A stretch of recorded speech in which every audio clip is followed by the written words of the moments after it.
Today we are going to discuss about the optical fibers. So the optical fibers are mainly used for the communication purpose. And what is meant by the optical fiber?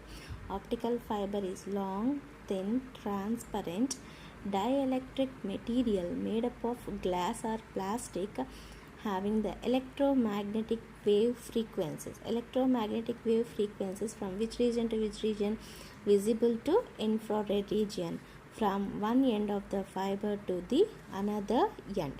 Okay, and this optical fibers mainly works on the phenomena of total internal reflection. What is the principle involved in the optical fibers? Means total internal reflection. Okay, this is the definition of optical fibers. Optical fibers will be long, thin, transparent, dielectric material made up of glass or plastic having the electromagnetic wave frequencies visible to infrared from one end of the fiber to the another end of the fiber.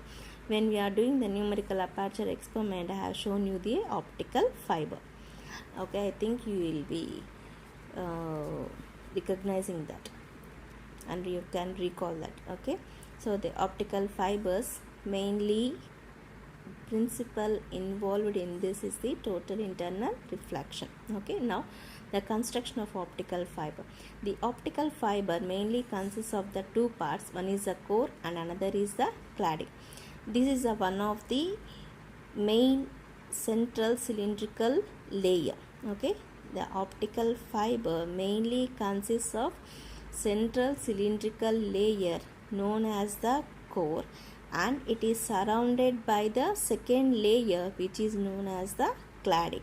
Okay, these two layers are known as the optical fiber. Okay, so optical fiber mainly consists of how many parts? Only two parts, which is known as the core and cladding. The core is having the refractive index of 1.48 and the cladding is having the refractive index of 1.46. So the refractive index is represented here by N1 and N2. Okay, the core is having the diameter of 50 micrometer and the cladding is having the thickness approximately 1 or 2 wavelengths, and the cladding is enclosed or surrounded by the polyurethane jacket. This polyurethane jacket is used to protect the fiber from the surrounding atmosphere. That means surrounding atmosphere means it whenever we place a fiber without any covering, due to the moisture or due to the dust or due to the gas, the fiber will have so many problems, so that we are using the polyurethane jacket to protect the fiber. And the many fibers which are grouped to form the cable, and the cable may contain several fibers. Okay, and now the principle of the optical fiber. Optical fiber mainly consists of the innermost layer as a core, and the next layer is the cladding. Okay, now we are let a light ray is moving from core to cladding. That means this is a core and this is the cladding. So this is the core and this is the cladding. So core, cladding. For clear, I will show you. Okay, so whenever the light ray is incidented, the light ray is moving from the core to cladding.